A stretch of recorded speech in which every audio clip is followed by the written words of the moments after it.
अपने इस चैनल पर हम ऐसी वीडियोस लेकर आते हैं जो यूजीसी नेट और एचपीएससी इंग्लिश लिटरेचर के साथ साथ एमए, बीए और दूसरे TGT, PGT exam English literature के लिए बहुत इम्पोर्टेंट होती हैं। आज की video the English novelist, English writer Graham Greene भी इसी तरह से बहुत इम्पोर्टेंट है। तो चलिए स्टार्ट करते हैं इस वीडियो को। Graham Greene Henry Graham Greene, इनका बर्थ 1904 में हुआ था और इनकी डेथ 1991 में हुई थी। ग्रैहम ग्रीन के बारे में हम सभी जानते हैं कि इन्होंने आर.के. नारायण को पब्लिश कराने में बड़ी हेल्प की थी। तो ये जो आर.के. नारायण और ग्रैहम ग्रीन हैं, ये हम कहेंगे कि कंटेम्परेरी थे। वाइल जो आर.के. नारायण थे वो इंडिया से बिलोंग करते थे, जबकि ये एक इंग्लिश राइटर और जर्नलिस्ट थे। आर.के. नारायण का डेट ऑफ बर्थ था 1906, जबकि इनका डेट ऑफ बर्थ क्या है, ग्रैहम ग्रीन का 1904। अब इनकी ये कंपैरिजन क्यों की जा रही है? Because they were connected to each other in some senses. ये एक दूसरे से कहीं ना कहीं जुड़े हुए थे, because Graham Greene help R K. Narayan to be published. और इसी वजह से कई बार ये क्वेश्चन पूछा जा सकता है कि ग्रैहम ग्रीन और आर.के. नारायण को उनकी एज के अकॉर्डिंग बताइए कि किसका बर्थ पहले हुआ था और कौन बाद में। तो 1904 में हेनरी ग्रैहम ग्रीन का हुआ था और 6 में आर.के. नारायण का हुआ था। हेनरी ग्रैहम ग्रीन एक इंग्लिश राइटर थे और जर्नलिस्ट थे। He was regarded one of the leading novelist of 20th century. ये 20th सेंचुरी के लीडिंग नॉवलिस्ट्स में से एक थे। ग्रैहम ग्रीन ने क्या किया? He originally divided his fiction into 2 genres. इन्होंने अपने जो फिक्शन था, फिक्शन राइटिंग करते थे ये, तो इस फिक्शन राइटिंग को इन्होंने 2 कैटेगरीज में डिवाइड किया। एक थी एंटरटेनमेंट और दूसरी थी नॉवेल्स। अब अगर इनके इम्पोर्टेंट वर्क्स की एक ग्लिम्स हम ले लेते हैं, उसके बाद इनके जो इम्पोर्टेंट वर्क्स हैं उनको इस वीडियो में और आगे की वीडियोस के अंदर हम डिस्कस करेंगे। जैसे इनके नोटेबल वर्क्स हैं स्टेमबोल ट्रेन, जो कि 1932 में पब्लिश हुआ, ब्राइटन रॉक 1938 में, पावर एंड द ग्लोरी 1940 में। ये एक बहुत इंपॉर्टेंट वर्क है एग्जाम पॉइंट ऑफ व्यू से। द हार्ट ऑफ मैटर 1948 में, एंड ऑफ अफेयर 1951 में, क्वाइट अमेरिकन 1955 में, आवर मैन इन हवाना 1958 में। इनके जो कुछ नॉवेल्स थे वो एस्पाइनेज यानी कि जो स्पाई होते हैं, जासूस होते हैं, उस थीम पर बेस्ड थे। जैसे कि द एंड ऑफ अफेयर इस थीम पर बेस्ड है, quiet American, our man in Havana. ये जो नॉवेल्स हैं ये इस थीम पर इनके बेस्ड हैं। इसके बाद हम डिस्कस करते हैं कि इन्हें कौन कौन से प्राइजेस मिले और किन किन के लिए इन्हें शॉर्ट लिस्टेड किया गया। ग्रैहम ग्रीन को नोबेल प्राइज़ के लिए कई बार शॉर्ट लिस्टेड किया गया। इनका जो राइटिंग पीरियड था वो 67 ईयर्स का था, जिसमें इन्होंने टोटल 25 नॉवेल्स लिखे या 25 नॉवेल से भी कुछ ज़्यादा लिखे। He explored the conflicting moral and political issues of the modern world from his writings. इन्होंने अपनी राइटिंग्स की हेल्प से जो कन्फ्लिक्टिंग मोरल थे सोसाइटी के, जो इनके नॉवेल्स थे वो सेकेंड वर्ल्ड वॉर के बाद के नॉवल थे, तो कुछ नॉवेल्स में सेकेंड वर्ल्ड वॉर का अफेक्ट भी यहाँ पर देखा जा सकता है। तो कन्फ्लिक्टिंग मोरल्स और पॉलिटिकल इश्यूज़ जो उस टाइम पर परवेल्ड थे, उस टाइम पर व्याप्त थे, उन्हें इन्होंने अपने नॉवेल्स की थीम में इंक्लूड किया है। Power and the glory novel के लिए इन्हें हॉथरॉन्डन प्राइज़ मिला 1941 में। हार्ट ऑफ मैटर के लिए James Tait Black Memorial Prize 1948 में मिला और Greene was awarded 1968 Shakespeare prize. इन्हें 1968 में शेक्सपियर प्राइज़ और 1981 में जेरूसलम प्राइज़ मिला। ये थी इनके अवार्ड्स की एक लंबी सी लिस्ट। इसके बाद several of his stories have been filmed, some more than once. इनकी बहुत सारी ऐसी स्टोरीज़ हैं जिन्हें कि फ़िल्म के अंदर कन्वर्ट किया गया बाद में, और कुछ तो ऐसी थी जिन्हें एक से ज़्यादा बार फिल्म बनाई गई जिनके ऊपर। जैसे कि इनके नॉवेल्स थे जो ये यहाँ पर हमने डिस्कस किए थे, पावर एंड द ग्लोरी, ठीक है, power and the glory, quiet American, end of the affair, इन सभी नॉवेल्स को फिल्म में कन्वर्ट किया गया था बाद में।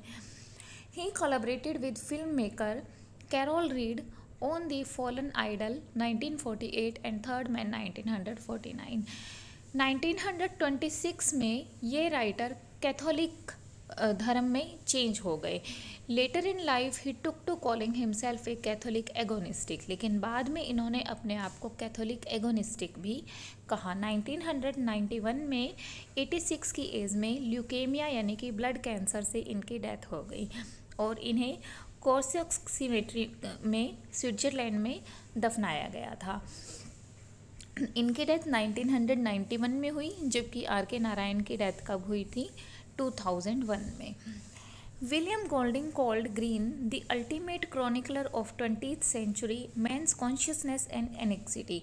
विलियम गोल्ड ने ग्रैम ग्रीन के बारे में लिखा कि ये 20th सेंचुरी के 20वीं सदी के ऐसे क्रॉनिकलर है। क्रॉनिकलर होता है जो कि स्टोरी राइटिंग करता है, कथाएं सुनाता है, तो इन्हें ऐसा कथावाचक या कथा लिखने वाला कहा गया जो कि मनुष्य की चिंताओं के बारे में और मनुष्य की कॉन्शियसनेस के बारे में लिखता है और बहुत ही अल्टीमेट यानी कि रियलिस्टिक ढंग से लिखता है।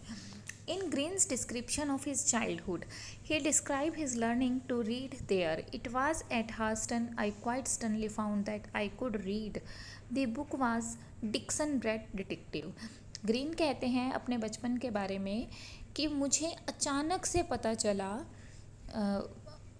कि मैं पढ़ सकता हूँ, ठीक है। और जो बुक मैंने सबसे पहले पढ़ी, इस बुक का नाम था डिक्सन ब्रैट डिटेक्टिव, ठीक है। और जब इनको ये पता चला ना कि उसे पढ़ना आ गया है, तो इन्होंने इस बुक को पढ़ना चूज़ किया, डिक्सन ब्रैट डिटेक्टिव को। लेकिन फिर भी इन्होंने इसके बारे में किसी को नहीं बताया, ये इस बात को सीक्रेट रखना चाहते थे और इसी वजह से ये एक दूर एटिक के अंदर बैठकर पढ़ते थे ताकि किसी को ना पता चले कि ग्रैम ग्रीन को पढ़ना आ गया और वो बुक्स पढ़ने लगे हैं, नॉवेल्स पढ़ने लगे हैं। लेकिन जो मदर होती है उनको तो सब कुछ पता चल जाता है, तो शायद राइटर कहता है कि मेरी मदर ने ये जान लिया था, इसीलिए उन्होंने मुझे बैलेंटाइन की बुक, आर.एम. बैलेंटाइन की बुक कोरल आइलैंड गिफ्ट की, ठीक है। और कब दी? जब वो एक ट्रेन जर्नी पर जा रहे थे, तो इसके बाद उन्होंने ये बुक रीड की। Graham Greene also attended the school as a boarder. Graham Greene ने एक बोर्डिंग स्कूल के रूप में, मतलब कि हॉस्टल के अंदर स्टडी भी की। बुलीड एंड प्रोफाउंडली डिप्रेस्ड, वहाँ उनको काफ़ी बुली किया गया दूसरे स्टूडेंट्स के द्वारा, जिसके बाद ये डिप्रेशन में आ गए और इन्होंने बहुत सारे सुसाइड अटैम्प्ट्स भी किए। वो लिखते हैं अपनी ऑटोबायोग्राफी के अंदर कि as he wrote in his autobiography, ये जो बातें हैं कि उन्होंने बोर्डिंग स्कूल में पढ़ाई की, वहाँ पर उन्हें काफ़ी डराया धमकाया गया जिससे कि उन्होंने सुसाइड अटैम्प्ट्स भी किए गए, ये कहाँ से पता चलती है? उनकी ऑटोबायोग्राफी से। By Russian roulette and by taking aspirin before going swimming in the school pool. इन्होंने सुसाइड की प्रैक्टिस कैसे की? जब वो स्कूल पूल में जा रहे थे तो इन्होंने स्विमिंग से पहले एस्पिरिन ले ली इन 1920 एज्ड 16, जब ये 16 साल के थे, ठीक है। What was a radical step for the time he was sent for psycho analysis for 6 months in London. इसके बाद इन्हें लंदन में 6 महीने के लिए साइको एनालिसिस के लिए भेज दिया गया, यानी कि साइकोलॉजिस्ट के पास भेजा गया इन्हें। After returning to school as day student, इसके बाद इन्होंने बोर्डिंग स्कूल तो स्किप कर दिया, लेकिन ये डे स्टूडेंट के फॉर्म में, जैसे मतलब डेली घर जाना, डेली आना स्कूल में, इस फॉर्म में आकर स्कूल में पढ़ने लगे।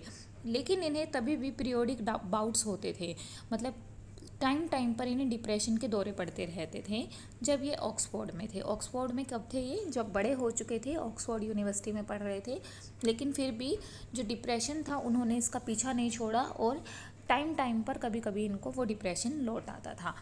इन 1925 while he was an undergraduate at Balliol college, 1925 में जब ये अंडर ग्रेजुएट थे बेलियल कॉलेज से, तो इन्होंने अपना पहला वर्क लिखा, लेकिन इसका पहले वर्क का क्या नाम था? बैबलिंग अप्रैल। लेकिन ये जो बैबलिंग अप्रैल थी, ये एक पोइट्री की बुक थी जो कि पुअरली रिसीव की गई थी, मतलब इसकी बहुत क्रिटिसिज्म हुई और किसी ने भी इसको पसंद नहीं किया। इसके बाद इन्होंने फर्स्ट नॉवल लिखा जिसका नाम था द मैन विद इन। ये 1929 में आया और ये बहुत ही फेमस हो गया। Its favourable reception enabled him to work full time as a novelist. जैसा कि ये बहुत फेमस हो गया था तो इसकी इस फेम ने नॉवलिस्ट को एक फुल टाइम राइटर बनने के लिए प्रोत्साहित कर दिया। इसके बाद इन्होंने 2 बुक्स लिखी। पहली का नाम था द नेम ऑफ एक्शन, 1930 में ये पब्लिश हुई। रूमर एट नाइटफॉल, ये 1932 में पब्लिश हुई। दोनों ही अनसक्सेसफुल थी। बाद में राइटर ने इन्हें डिसऑन कर दिया, मतलब इनसे मुकर गए कि ये उनकी बुक है। His first true success was Stamboul train, 1932। इनकी जो पहली बुक थी जिसका नाम था स्टेमबोल ट्रेन, जो पहली ट्रू सक्सेस कही जा सकती है, ये 1932 में पब्लिश हुई। ठीक है। And adapted as the film Orient Express. बाद में स्टेमबोल ट्रेन को ओरिएंट एक्सप्रेस के नाम से फिल्म भी बनाई गई इस पर।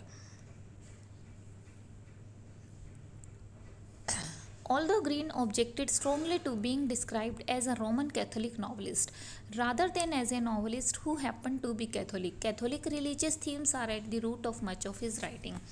यद्यपि ग्रैम ग्रीन ने स्ट्रॉन्गली ऑब्जेक्शन किया कि वो एक रोमन कैथोलिक नॉवलिस्ट नहीं है, लेकिन फिर भी उनकी बहुत सारी राइटिंग्स के ऊपर कैथोलिक धर्म का प्रभाव देखा जा सकता है। स्पेशली उनके novel Brighton rock, power and the glory, heart of matter, end of affair, इन सभी के ऊपर रोमन कैथोलिक जो धर्म था उनका प्रभाव है और इन्हें which have been named the gold standard of the Catholic novel. इन्हें कैथोलिक नॉवेल्स के लिए गोल्ड स्टैंडर्ड के तौर पर पढ़ा जाता है। Several works such as the confidential agent, इनके दूसरे वर्क्स जैसे कि confidential agent, quiet American, our man in Havana, the human factor and his screen play for the third man, ये सभी ग्रीन की उन वर्किंग्स को दर्शाते हैं जिनसे हमें पता चलता है कि जो ग्रैम ग्रीन थे उनका इंटरनेशनल पॉलिटिक्स में और जासूसी के अंदर भी काफ़ी इंटरेस्ट था, मतलब ऐसे टॉपिक्स में भी इनका काफ़ी इंटरेस्ट रहा। 1930 में Graeme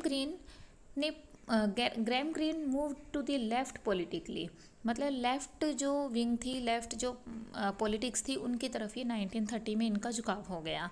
he read left wing writers like GDH Cole and John stretchy.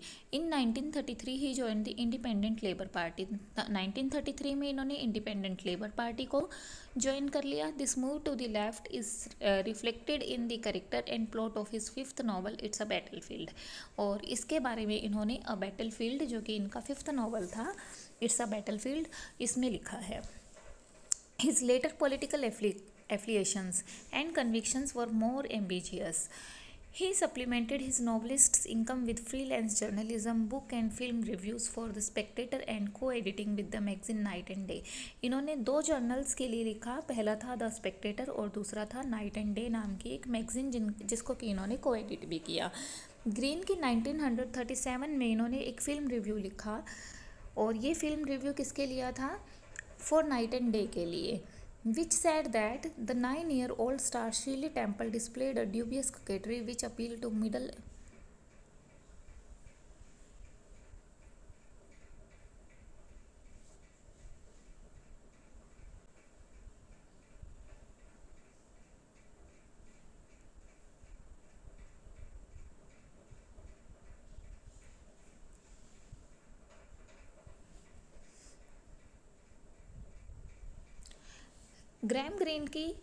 Graeme Greene ने जो अपनी बुक थी आवर मैन इन हवाना जो कि 1958 में पब्लिश हुई थी, उसको एंटरटेनमेंट की कैटेगरी में रखा। हम पहले ही डिस्कस कर चुके हैं कि ग्रैम ग्रीन ने अपने जो नॉवेल्स थी, राइटिंग्स थी, उनको 2 कैटेगरीज में डिवाइड किया। उन्होंने कहा कि मेरे जो राइटिंग है उन्हें 2 पार्ट्स में मैं डिवाइड करता हूँ, फर्स्ट है एंटरटेनमेंट और दूसरा है नॉवेल्स। तो इनकी जो बुक थी आवर मैन इन हवाना, उसे उन्होंने एंटरटेनमेंट की कैटेगरी में रखा। ग्रीन ने शॉर्ट स्टोरीज भी लिखी, प्लेस भी लिखे, जिन्हें बहुत अच्छे से रिसीव किया गया रीडर्स के द्वारा। और Aldous he was always first and foremost A novelist, लेकिन ये हमेशा से ही नॉवलिस्ट के तौर पर ज़्यादा जाने जाते हैं। उनका पहला प्ले जिसका नाम था द लिविंग रूम जो कि 1953 में डेब्यू किया गया।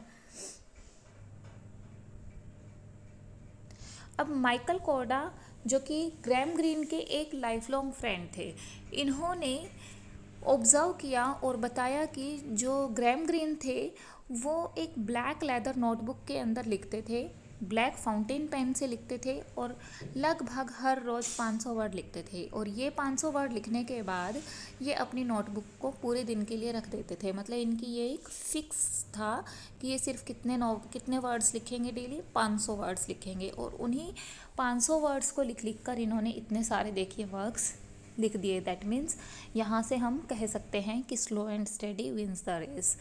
His writing influences include Henry James, Robert Louis Stevenson. उसके जो राइटिंग पर इन्फ्लुएंसेस थे वो किसके थे? Henry James, Robert Louis Stevenson, H Rider Haggard, Joseph Conrad, Ford Madox Ford, Marcel Proust, Charles Peguy and John बुकन।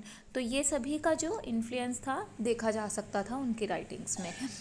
अब इनका जो फर्स्ट नॉवल था द मैन विद इन, हम इसके स्टोरी को, थीम को, करेक्टर्स को डिस्कस करेंगे। और आज की वीडियो में इतना ही। तो कल की जो वीडियो है उसमें हम इनके first novel the man with in को डिस्कस करेंगे। इसी तरह से आगे आने वाली वीडियोस में जितने भी ग्रैहम ग्रीन के फेमस वर्क्स हैं या इम्पोर्टेंट वर्क्स है एग्जाम पॉइंट ऑफ व्यू से, उन सभी को हम 1 बाय 1 डिस्कस करने वाले हैं।